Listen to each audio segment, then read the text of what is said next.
알기 쉬운 인간 행동과 사회 환경. 천천히 강의에 집중해 주세요. 8. 행동주의 이론. 1. 스키너의 조작적 조건 형성 이론을 이해한다. 2. 반두라의 관찰학습 이론을 이해한다. 1. 스키너의 조작적 조건 형성 이론. 스키너는 동물의 학습 과정을 연구하기 시작하였으며 연구 결과 그는 동물뿐만 아니라 인간의 학습도 조작적 조건 형성의 원리로 설명할 수 있다고 생각하게 되었다. 조작적 조건 형성의 원리는 대부분 그의 연구 결과이다. 스키너는 고전적 조건 형성과 조작적 조건 형성을 철저하게 구분할 것을 주장한 초기 이론가 중에 한 사람이었다. 고전적 조건 형성에서 동물들의 행동은 외적 자극인에 의해 유발되는 것이다. 그러나 조작적 조건 형성에서의 반응 행동은 유기체 내부로부터 방출되는 것이다. 따라서 스키너는 행동을 반응적 행동과 조작적 행동으로 구분할 것을 주장하였다. 반응적 행동이란 반사 행동과 같이 어떤 자극에 대한 자동적 수동적 반응을 의미하며 고전적 조건 형성이 잘 설명하는 반응을 포함한다. 한편 조작적 행동이란 유기체의 자발적 의도적 반응을 의미한다. 따라서 조작적 조건 형성의 경우 유기체가 먼저 어떤 행동을 해야 하며 그 행동의 결과에 따라 그 행동이 미래에 나타날 확률이 달라진다는 것이다. 스키너 역시 손다이크처럼 효과의 법칙을 믿었으며 이런 조작적 행동을 방출하는 경향성은 그 행동의 결과에 의해 강화되거나 약화된다고 주장하였다. 행동주의자들은 보다 근원적인 학습의 법칙을 밝히려는 의도 때문에 좀 더 단순한 학습 상황을 탐구하였다. 스키너가 조작 행동의 연구를 단순화시킨 방식은 동일한 조작적 반응이 반복적으로 수행될 수 있는 상황을 만드는 것이었다. 예컨대 스키너는 배고픈 쥐나 비둘기를 자신이 제작한 스키너 상자라 불리는 실험 장치에 넣고 실험하였다. 스키너 상자 안에는 쥐 실험의 경우 막대와 먹이 접시가 있고 배고픈 쥐는 상자 안을 서성거리다가 우연히 지렛대를 누르면 먹이가 접시로 떨어지게 되어 있다. 여기에서 쥐가 막대를 누르는 행동이 바로 조작적 행동이다. 지렛대를 누르면 먹이가 나온다는 것을 알게 된 배고픈 쥐는 점점 더 빠른 속도로 막대를 누르게 된다. 비둘기 실험의 경우 스키너 상자 안에는 불 켜진 창과 먹이 접시가 있으며 비둘기가 불 켜진 창을 부리로 쫄 때마다 먹이가 떨어지게 되어 있다. 모든 동물의 반응은 자동적으로 기록되고 자극의 강화도 프로그램 장치에 의해 자동적으로 제시된다. 반응 강도의 측정은 반응률 즉 단위 시간당 반응의 수로 표시된다. 한편 지렛대를 누를 때마다 먹이를 주다가 어느 순간부터 지렛대를 눌러도 먹이를 주지 않으면 보상의 철회. 지렛대를 누르는 행동은 점점 감소하여 사라지게 되는데 이를 소거라 한다. 이 실험에서 비둘기가 지렛대를 누를 때마다 먹이가 나오고 이에 따라 막대를 누르는 행동이 점점 빠르게 일어나는 것은 비둘기가 지렛대를 누르는 조작적 행동이 먹이라는 보상 강화물을 가져왔고 먹이가 지렛대를 누르는 행동을 강화시킨 것이다. 이처럼 어떤 행동 뒤에 나타나 그 행동의 빈도를 증가시키는 결과를 초래하는 것을 강화라 하고 행동의 빈도를 감소시키는 결과를 초래하는 것을 처벌이라고 한다. 1. 강화의 의미. 스키너는 강화에 대해 특정 반응의 확률을 증가시키는 사상이라고 정의하고 있으며 이를 다시 정적 강화와 부적 강화로 구분하였다. 정적 강화란 음식, 칭찬과 같은 긍정적 자극을 제공함으로써 그리고 부적 강화란 부정적 자극을 제거해 줌 이것 역시 긍정적 결과로서 반응 행동의 확률을 증가시키는 것이다. 비둘기가 스키너 상자 속에서 막대를 누를 때마다 먹이가 나와 막대를 누르는 반응이 증가되는 것은 정적 강화의 예이며 스키너 상자의 바닥으로부터 전기 충격을 받고 있는 쥐가 막대를 누를 때마다 10초간 전기 충격이 끊어지면 전기 충격을 피하기 위해 막대를 누르는 반응이 증가하게 되는데 이는 부적 강화의 예이다. 강화를 일으키는 자극을 강화물이라고 한다. 강화물은 1차적 강화물과 2차적 강화물로 나눌 수 있다. 1차적 강화물은 음식, 공기, 물과 같이 선천적인 욕구를 만족시키는 자극물을 의미한다. 2차적 강화물은 원래는 중성자극이었으나 경험을 통해 1차적 강화물 또는 다른 2차적 강화물과 연합됨으로써 강화적 속성을 획득하게 된 조건화된 강화물을 의미한다. 이러한 조건 강화물로는 돈, 사회적 인정, 칭찬, 수용, 사회적 지위 등을 들 수 있다. 2. 강화계획. 강화계획이란 유기체의 반응이 강화되는 경우를 결정하려고 실험자가 설정한 규칙을 의미한다. 조작적 조건 형성의 과정에서 유기체가 요구되는 반응을 할 때마다 강화물을 주는 것을 연속 강화라 하고 요구되는 반응 중 일부분에만 강화물을 제공하는 것을 부분 강화라 한다. 한편 강화에 의해 습득된 조작적 반응 행동은 강화물 제공을 중단하면 사라지게 된다. 이 같은 소거 현상은 부분 강화보다 연속 강화 계획을 쓴 경우 더 빨리 일어나게 된다. 즉 연속 강화가 부분 강화보다 빠른 학습을 가져오지만 학습된 행동을 오래 유지시키는데 더 효과적인 것은 아니다. 이는 일상적 경험상 바람직한 반응에 항상 보상을 줄 수는 없는 현실을 생각할 때 오히려 다행이라고 할 수 있다. 부분 강화의 극적인 효과 중 일부는 속어에서 나타난다. 즉 어떤 반응이 계속적 강화보다는 부분적 강화로 습득되면 속어시키기가 더 어렵다는 것이다. 이런 현상을 부분 강화 효과라고 한다. 부분 강화 계획은 강화를 받는 반응 간의 시간 간격에 기초하고 있는 간격 계획, 고정 간격 계획, 변화 간격 계획과 강화와 다음 강화 사이의 반응 수에 기초하고 있는 비율 계획, 고정 비율 계획, 변화 비율 계획으로 나눌 수 있다. 이상의 4가지 부분 강화 계획 중 어떤 것을 선택하고 사용하는가는 연구 대상, 행동의 형태와 원하는 속어 속도에 따라 결정된다. 고정 간격 계획은 일정 시간이 지난 후 나오는 첫 번째 반응에 강화를 주는 계획이다. 만약 매주 금요일에 심리학 과목의 퀴즈를 본다면 학생들의 공부하는 습관은 어떻게 될까? 아마도 주말에는 별로 공부를 안 하다가 수요일, 목요일이 될수록 점차 학습량을 늘려서 금요일에 시험을 보려고 할 것이다. 스키너 상자의 쥐도 예컨대 2분 간격의 고정 계획으로 강화를 주면 일단 강화를 받은 후에는 반응률이 뚝 떨어지고 2분이 가까워질수록 반응률이 높아진다. 따라서 강화 후 반응률이 뚝 떨어져서 대부분의 기간 동안은 천천히 반응하다가 간격 기간이 다 되어가서 강화가 가까워지면 반응률이 급격히 높아지는 현상을 보인다. 가변 간격 계획은 항상 일정 시간이 지난 후 강화를 주는 대신 평균 얼마의 시간이 지난 후 매번 시간 간격이 변화함 첫 반응에 강화를 주는 계획이다. 이 계획하에서 대부분의 동물 또는 인간은 강화를 받는 가장 효과적 방법이 빠르지 않게 안정된 속도로 반응하는 것이라고 알게 된다. 왜냐하면 강화가 반응수에 따라 나오는 것이 아니라 일정 시간이 지난 후의 반응에 대해 제공되기 때문이다. 예를 들어 심리학 시간에 불규칙하게 퀴즈를 본다면 학생들은 비교적 꾸준하게 예습과 복습을 하게 될 것이다. 고정 비율 계획은 특정 수의 반응을 한 후에 강화를 주는 것으로 스키너 상자에서 쥐가 5번 막대를 누를 때마다 먹이 1개를 주는 것을 예로 들 수 있다. 이 계획하에서는 매우 빨리 반응을 하게 된다.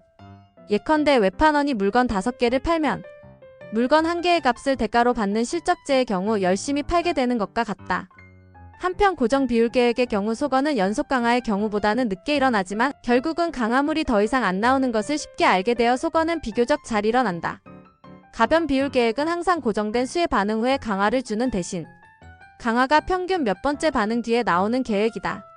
평균 10번째 반응에 강화를 주는 변동 비율 계획을 예로 든다면 어떤 경우는 강화 후 첫 번째 반응 또는 세 번째 반응 또는 20번째 반응에 강화를 주어 전체적으로 평균 10번째 반응에 강화를 주는 것이다.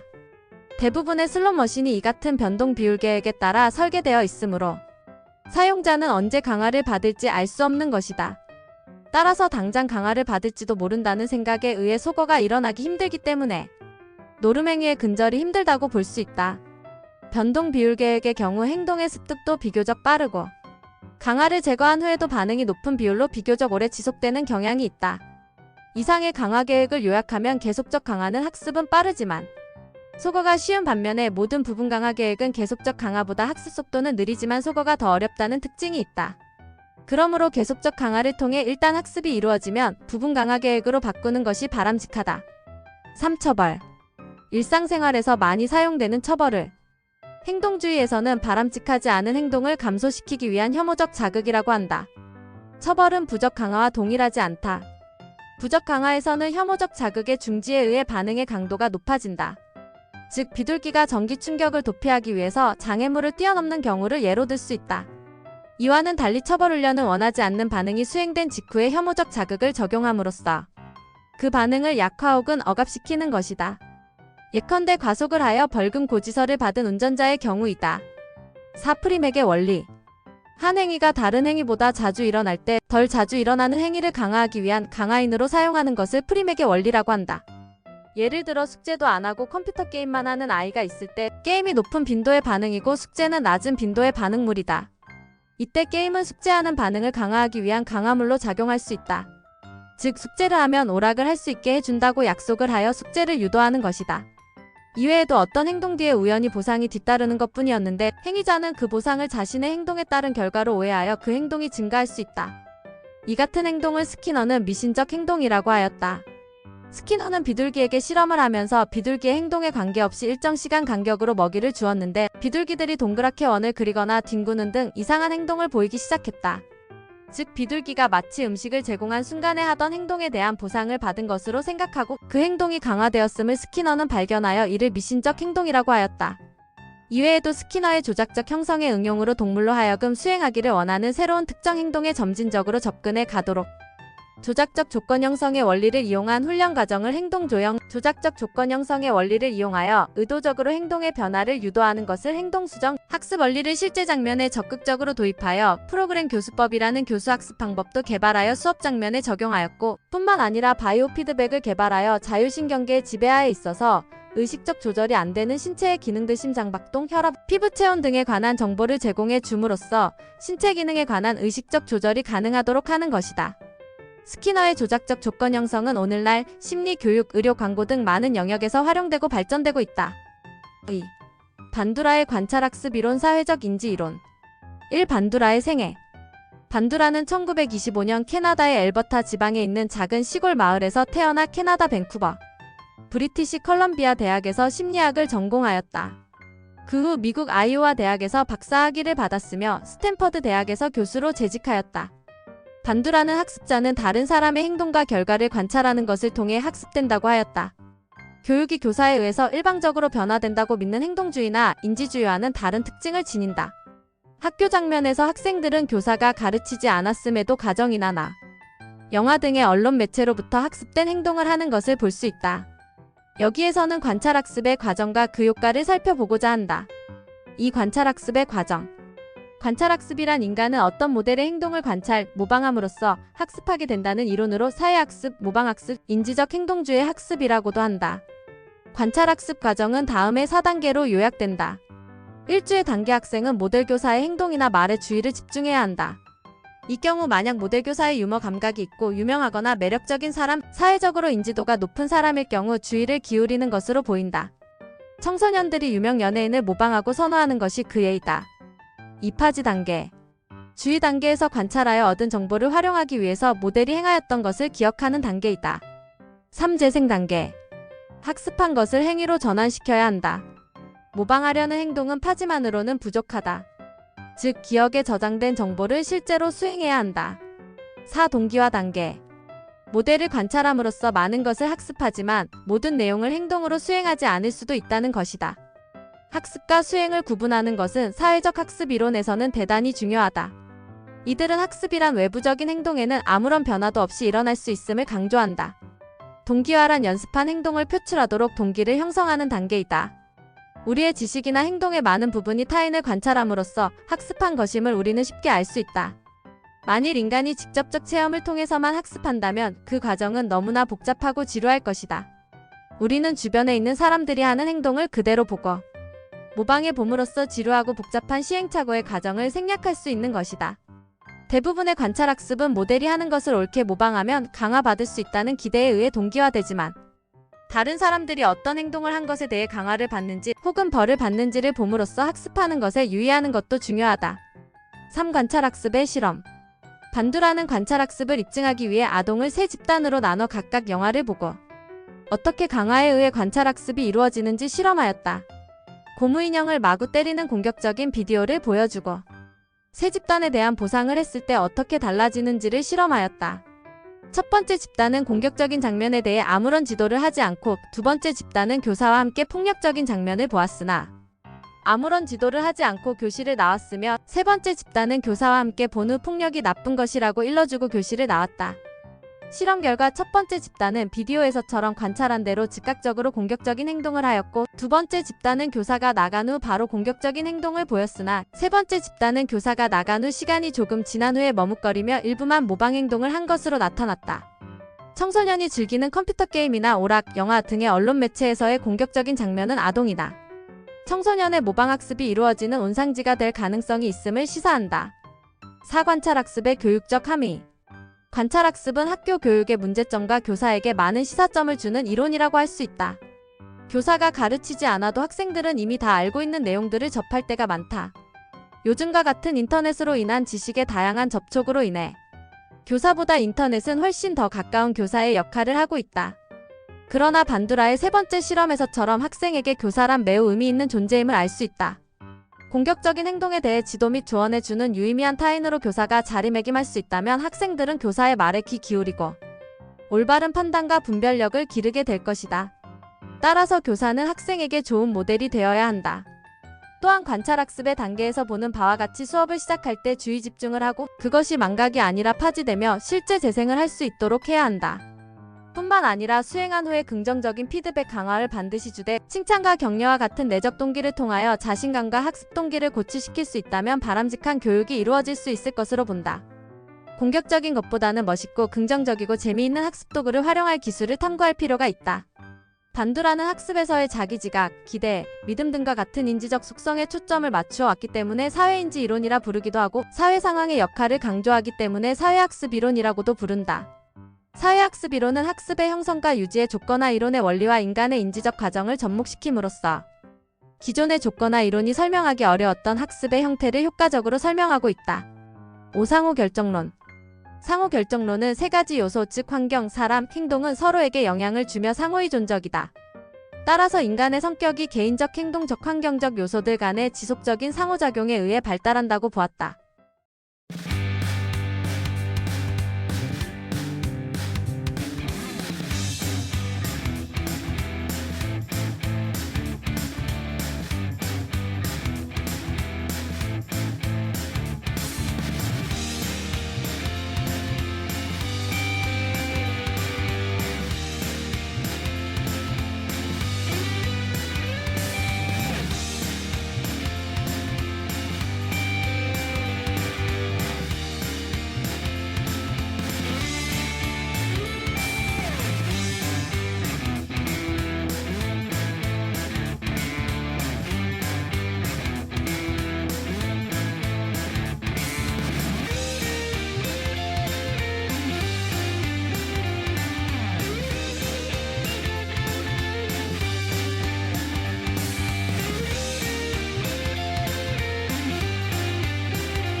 감사합니다.